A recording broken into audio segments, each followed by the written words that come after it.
Hello everyone and welcome to a review of The Great Split. This is a game which is all revolving around splitting because it's an I Split You Choose style game for 2 to 7 players from Horrible Guild, who did provide it to me for the review. The Great Split is an I Split You Choose game, which means every single round you are going to be looking at the cards in your hand and splitting them into 2 piles. You're going to put a splitter card in the middle of them somewhere. You can reorder them as much as you like and then put them in a wallet and offer that sort of choice of one lot or the other lot to the person on your left. Now at the same time, the person to your right is going to be making the same decision with their cards, creating some kind of split, and you're splitting them in a way that hopefully your opponent is taking what you don't want.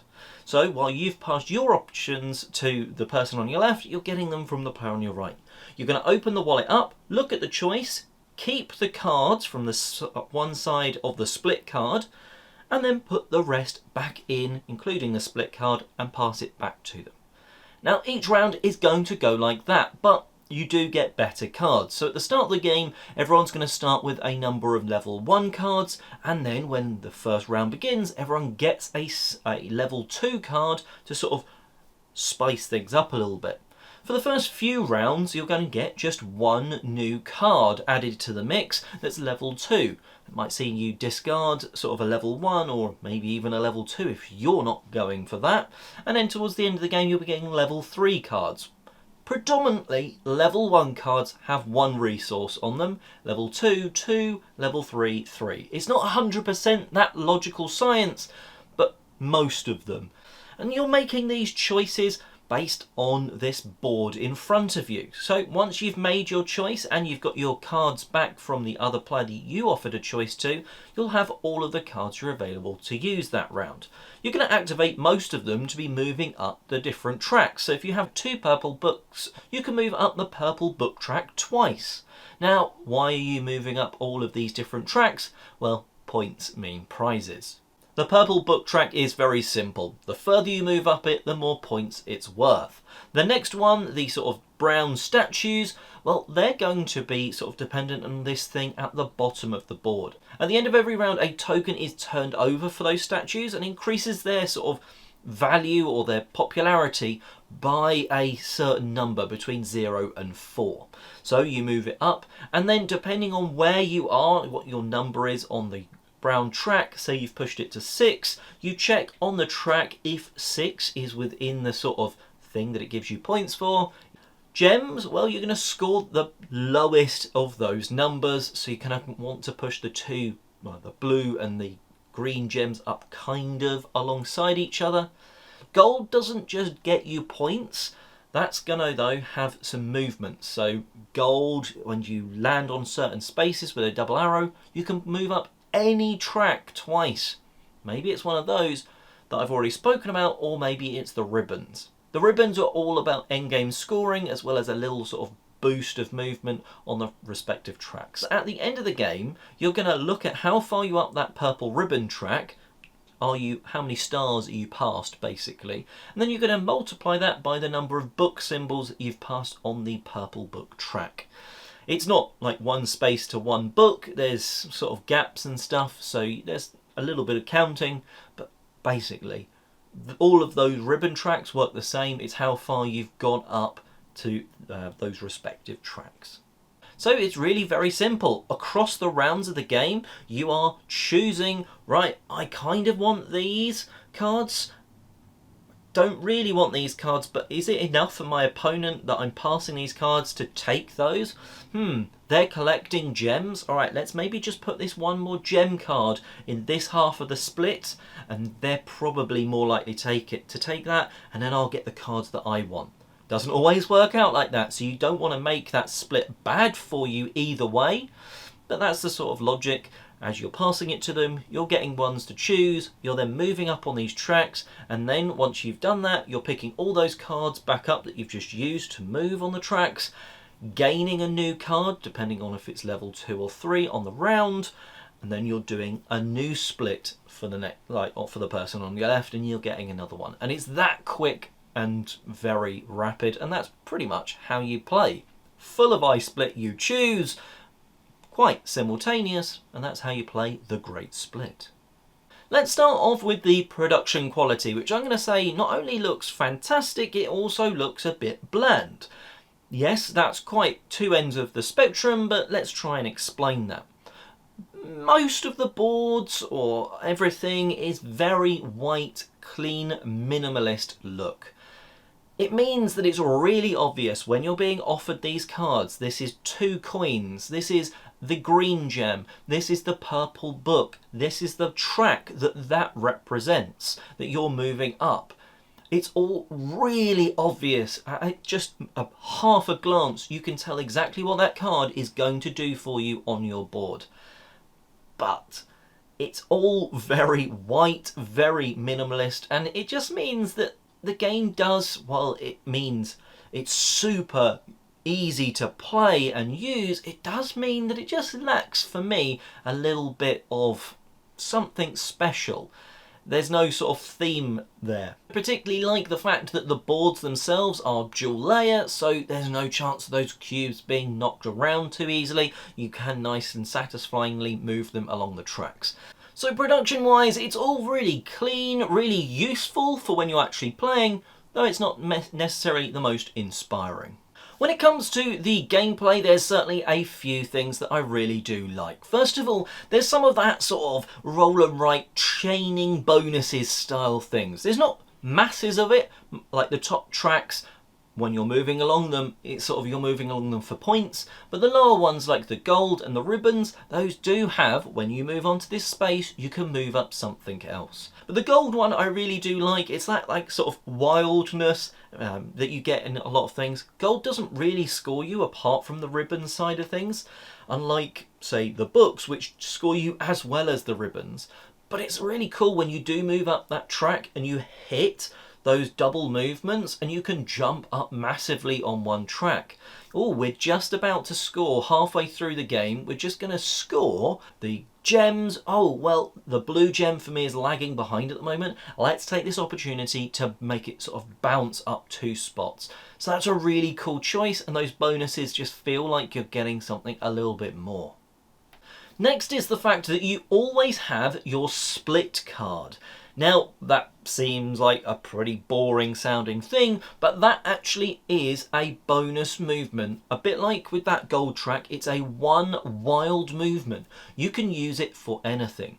Now, that becomes exceedingly useful towards the end of the game, and you'll sort of regret your decisions maybe you made with it earlier in the game when you were just pushing up a random track, and then you're so close to maybe getting a ton of points.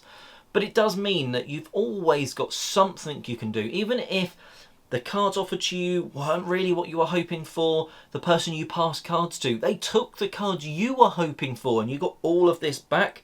I was hoping to be able to push up this ribbon this turn and I can't. Well, you can at least use your split card as that 1 movement on that track. So that's a nice little thing that you've always got, a wild movement. So it feels like you're always going to be able to do something you were really hoping to do, even if it's only by 1 step. And all of this sort of combines into a game that you really need to pay attention mostly to what is going on to your left and right. Firstly, when you're offering that person cards to your left, they are going for the statues. So if I just give them the option to get a couple of statue movement, I could maybe make that half of the split a lot worse and they're still going to want to take it. Meaning I can get maybe an extra card in that sort of I Split You Choose. I might hopefully get more out of it because they're really after that. I do sort of find that you don't care what that person over there is really doing because you're only able to offer to them, you're only receiving from them. Whatever they're doing, it doesn't matter. But you do need to really pay attention to the people next to you, which is quite cool. We've had some really differing strategies when we've gone into the Great Split. Some people rushing up the gem track, others going really hard on those statues or the books or whatever. Some people utilising that gold track loads to boost themselves up different things, others hardly ever taking a gold coin.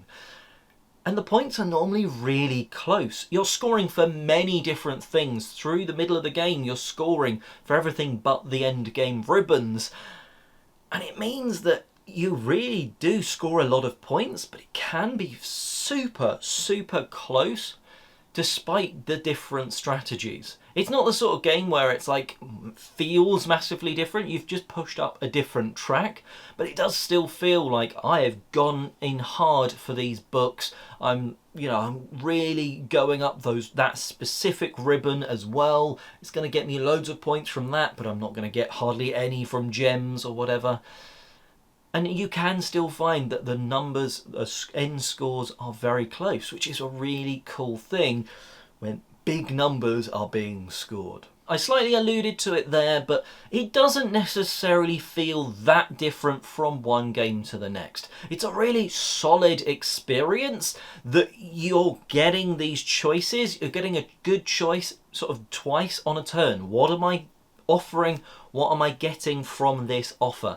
And that iSplit you choose is really where the game lies, and reading what your opponents are wanting and not wanting, that style of things. But you are just mostly pushing up tracks, which means if you play this game back to back, you kind of feel like, oh, maybe I should try something different, even if it worked for you last time. But just going for different tracks, it doesn't necessarily feel like you're doing something completely fresh. Even by getting one of these new sort of leadery sort of things at the start of the game, which pushes you up certain tracks and gives you a little bit extra for certain things in the end game scoring, it doesn't necessarily feel that different from one game to the next. A little nicety is that 2 players is possible, and there isn't a massive rule tweak. There is a slight one. Basically, you're going to be drawing an additional card each round, just to mean, actually, it spices things up a bit, because otherwise you're very quickly getting the same cards over and over again. So just having each round that draw of an additional card, it's like one lower than you're supposed to. So you'll get a level 2, and then you'll also draw a level 1 card in round 1 sort of thing. It just means that you've got a bit more choice. You're seeing more cards that otherwise you wouldn't be at a lower player count, because when you've got more players, those cards slowly do start to go round the table sort of thing. So you see different stuff, but you don't otherwise at 2 players. So I like the fact that rule's there. It's really not much. I hate it when a 2-player game is like, oh, you learnt the game, here's a completely different rule set. No, it's just draw an extra card and you can still play. So a great range for different player counts, this one. So overall, a really solid iSplit You Choose game. There are not enough of them. It's a great mechanic. I really do rate the mechanic and the way it's been utilised in this game. Yeah, the tracks and everything aren't the most inspiring thematically, but it is satisfying when you've pushed yourself up one track and you're going to score loads of points for it. I really, really do like that. And the fact that all the scores at the end of the game are really close, well, that just means that, you know, one thing's not overpowered. It's not obvious. You always should go for that. The choices on your turn are super quick because, right, I'm going to split these 6-7 cards and then give you a choice while I'm getting a choice. You're always involved. It's all sort of simultaneous, and that just keeps the speed regardless of the player count. So if you're looking for that sort of really quick but good amount of choices game for 30 to 40 minutes, depending on how many players you've got and if it's the first time people are playing, well, The Great Split could be the great game for your collection. Let me know in the comment section below if you've had a chance to play this one. I've enjoyed it. Hopefully you have as well. And let me know if this review has helped you as well by hitting the like button. And until next time, have a great day gaming.